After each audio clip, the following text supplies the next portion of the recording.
Application ہے جو applicable ہے، جس کی ایپلیکیبلٹی کا یہ عالم ہے کہ قیامت تک آج اگر 8 ارب انسان اس زمین پہ سانس لے رہے ہیں تو ایک دور آئے کہ 800 ارب کی آبادی ہو جائے، یہی 6500 سے زیادہ آیتیں ان کے درد کا مداوا بنتی رہیں گی،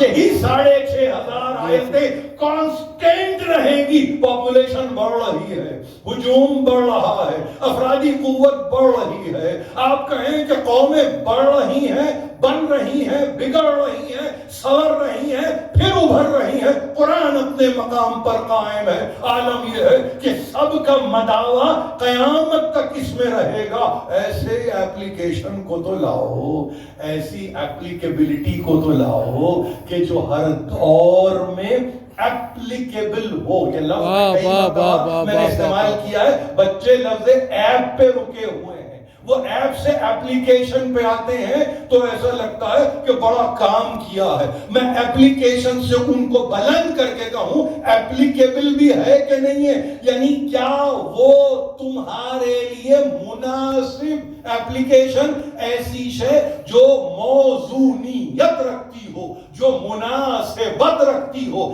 کسی 2024 میں نہیں، کسی گزشتہ 1924 میں نہیں، قیامت تک کے لیے اس کی موزونیت مناسبت کے ساتھ رہے گی، ہر شخص کے ساتھ رہے گی، وہ کسی فرقے کا ہو، وہ کسی عقیدے کا ہو نہیں، وہ کسی مسلک کا ہو نہیں، وہ کسی طریقے کا ہو نہیں، وہ کسی خود ساختہ مذہب کا کیوں نہ ہو۔ یہ وہ ایپلیکیشن ہے جس کی ایپلیکیبلٹی میں، جس کی موزونیت میں، جس کی مناسبت میں فرق نہیں آئے گا۔ ہر دہر میں ایک پکار رہے گی اور وہ پکار قرآن ہی کی رہے گی۔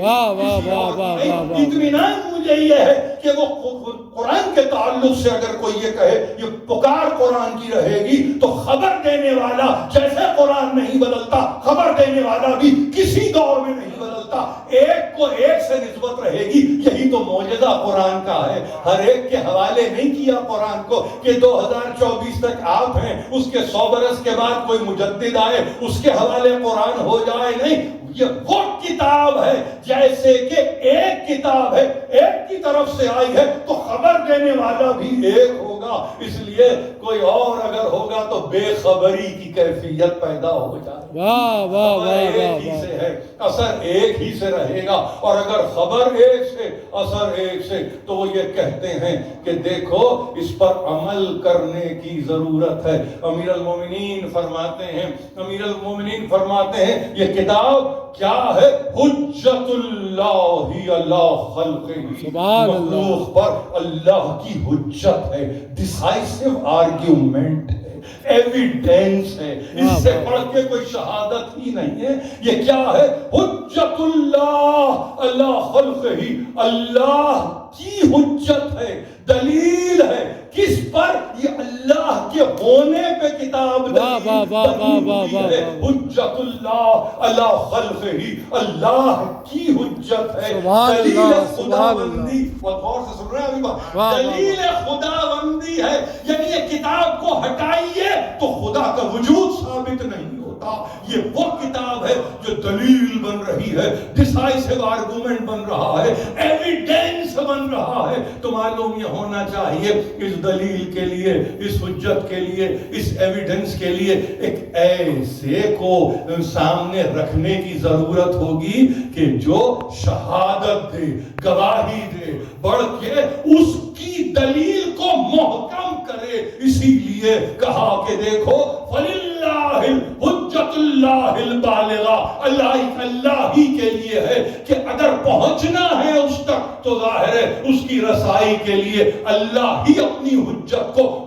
بلوغ کی منزل پر لے جاتا ہے، بالغہ کی منزل پر لے جاتا ہے، انتہا کی منزل پر لے جاتا ہے۔ وہی ہے کہ جو اپنی دلیل تک پہنچاتا ہے، اس کی دلیل اس کی ذات پہ دلیل ہے۔ وَلَوْ شَاءَ لَهَدَاكُمْ أَجْمَعِينَ، وہ چاہتا تو سب کی ہدایت کر دیتا، مگر اس نے ایسا نہیں چاہا۔ ایک آیت میں اس کی مرضی کو بھی اس نے دکھایا، اس کے منشا کو بھی اس نے دکھایا، مرضی کچھ اور ہے، منشا کچھ اور ہے، مرضی نبی کی صورت میں نہیں انبیاء کی صورتوں میں آ رہی ہے، یہ مرضی ہے، منشا یہ ہے کہ چاہوں تو تم سب کی ہدایت کر دوں، لیکن دولت عقل دے کے امتحان لینا چاہتا ہوں کہ کون ہے جو میرے منشا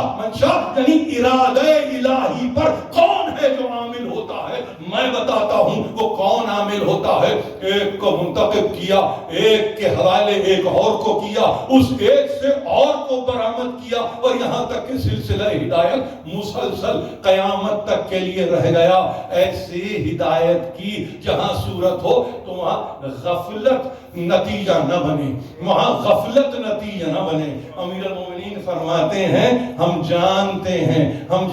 ہیں ایک زمانہ ایسا آئے گا، ایک زمانہ ایسا آئے گا، سیاتی زمان، ایک ایسا زمانہ آئے گا کہ جس کا عالم کیا ہوگا؟ جس کا عالم یہ ہوگا کہ انسانوں میں قرآن بھی رہے گا، اسلام بھی رہے گا، مگر قرآن کی کیفیت کیا ہے؟ امیر المومنین فرماتے ہیں قرآن رہ جائے گا، رہے گا فیہم کیا چیز؟ قرآن رہے گا، مگر قرآن رسم بن کے رہ جائے گا، اسلام اسم بن کے رہ جائے گا۔ امیر المومنین فرماتے ہیں یعنی کیا مطلب؟ اس کا ترجمہ کرنے والے نے جب لفظ رسم کا ترجمہ کیا، روایت کا ترجمہ نہیں ہے، اس کا ترجمہ ہے نقوش کی صورت میں رہ جائے گا، بہترین طباعت کی صورت میں رہ جائے گا۔ جیسے آپ کہتے ہیں نا رسم الخط، یہاں رسم روایت کا نام نہیں ہے، رسم نقش کا نام ہے۔ امیر المومنین فرما رہے ہیں کہ دیکھو زمانہ ایسا آنے والا ہے کہ قرآن ایک رسم کی صورت رہ جائے گا، خوش نویس، خوش نما، بہترین جلد، بہترین طباعت کے ساتھ رکھا ہوا ہے، مگر کسی کے کام نہیں آتا ہے۔ اسلام کچھ نہیں رہ جائے گا الا یہ کہ اسم کی صورت رہ جائے گا، for the name seek religion رہ جائے گا، فار دا نیم سیک، یاد رکھیے صرف ایک برائے نام رہ جانے والی کیفیت ہو جائے گی۔ اس سے بلند ہو جاؤ، کتاب کو اپنے کام میں لاؤ، اسلام کو اپنے افادے کے لیے اٹھاؤ، اور پھر دیکھو کہ یہ تمہارے لیے قرآن کیا کرتا ہے، یہ تمہارے لیے اسلام کیا کرتا ہے۔ یاد رکھو یہ وہ کتاب ہے، امیر المومنین فرما رہے ہیں اخذ علیہم میثاقہ، تم سب سے اس کتاب پر میثاق لیا جا چکا ہے، عہد لیا جا چکا ہے، اس کتاب پر تم سے عہد لیا جا چکا ہے۔ وَارْتَحَنْ عَلَيْهِ أَنفُسَهُمْ، اور ہر نفس کو پابند کیا ہے اس کتاب کا۔ یاد رکھو اس کتاب سے غافل نہیں ہونا، یہ کتاب قیامت تک کے لیے ہے، قیامت تک جانے والی کتاب ہے، اپنے آپ کو آمادہ رکھنا۔ اور ایک بات یاد رکھو یہ وہ کتاب ہے اتم نورہ، اس کے نور کو تمام کر دیا گیا ہے، وہ اکمل بہ دینہ، اس کتاب کے ذریعے دین کو کامل کر دیا گیا ہے۔ وقبض نبیہ، اور جب رسول کی روح قبض ہوئی ہے تو یاد رکھو قد فرغ الہ حکام، کیفیت یہ کہ یہ جب فارغ ہوئے ہیں دنیا سے گئے ہیں تو کیفیت کیا ہے؟ ان کی کیفیت یہ ہے کہ انہوں نے مخلوقات قد فرغ الی الخلق من احکام الہدا، اس طرح سے بلند ہوئے ہیں دنیا سے کہ ہدایت کے سارے راستوں کو، راست بازی و پرہیزگاری کو دنیا کے حوالے کر کے رسول کو بلانے والا بلا چکا ہے۔ تو یاد رکھو اس وقت کا رسول وہ رسول کہ جب سارے دروازے بند تھے رشد و ہدایت کے، اس کے بعد اس کو بھیجا ہے۔ بلانے کی منزل ایسی تھی، ساری ہدایتوں کو حوالے کر دیا۔ وہ ایک ہدایت نہیں تھی، ایک گھرانے کی ہدایت کو ایک مرتبہ حوالے کر دیا اور یہ کہا دیکھو ان میں جو بھی ہو وہ سب کے سب محمد ہیں، اول بھی ان کا محمد ہے، اوسط بھی ان کا محمد ہے، آخر بھی ان کا محمد ہے، کل کے کل محمد ہیں۔ تو محمد نام ہے ہدایت کی تکمیل کا، محمد نام ہے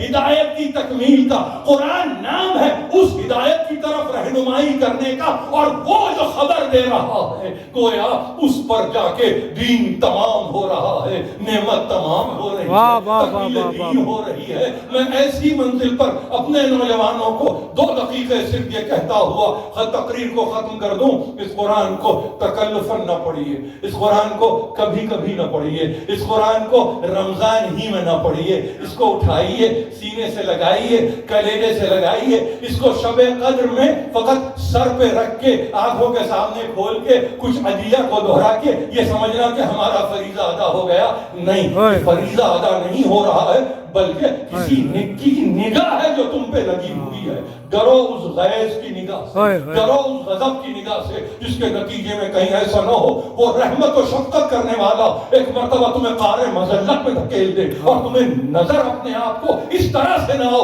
کہ پہچانے ہی نہ جاؤ۔ امیر المومنین کہتے ہیں دیکھو وقت اب بھی ہے، دروازے اب بھی کھلے ہیں، کبھی کوئی کہے کہ توبہ کا دروازہ کھلا ہے تو توبہ کا دروازہ اصل میں فقط استغفار کرنے کا دروازہ نہیں ہے، ایک قدم آگے اٹھا کے رکھنے کا نام ہے، ایک قدم آگے اٹھا کے رکھو، اس کے بعد مغفرت چاہو تو محسوس یہ ہوگا کہ ہاں علم کے ساتھ عمل نے کام کیا۔ اسی گفتگو کو انتہا میں پہنچاتے ہوئے بس ایک توفیق ہم سب کو کوشش کے نتیجے میں وہ یہ کہ پروردگار علم و عمل کی راہیں ہم پر آمین، پروردگار ہم کو باب مدینہ علم سے جوڑ، پروردگار ہم کو مدینہ علم کی اتباع کرنے کی توفیق عطا فرما، پروردگار ہم میں جو گزشتگان ہیں مر گئے ان پہ رحم فرما، جو آئندگان ہیں پروردگار ان پہ اپنا کرم فرما، ہمیں کوئی غم نہ دے سوا غم آل محمد کے، تعجیل فرما ظہور حجت میں، دعوانا ان الحمدللہ رب العالمین وسیعلم الذین ظلموا ای منقلب ینقلبون، بآواز بلند صلوات۔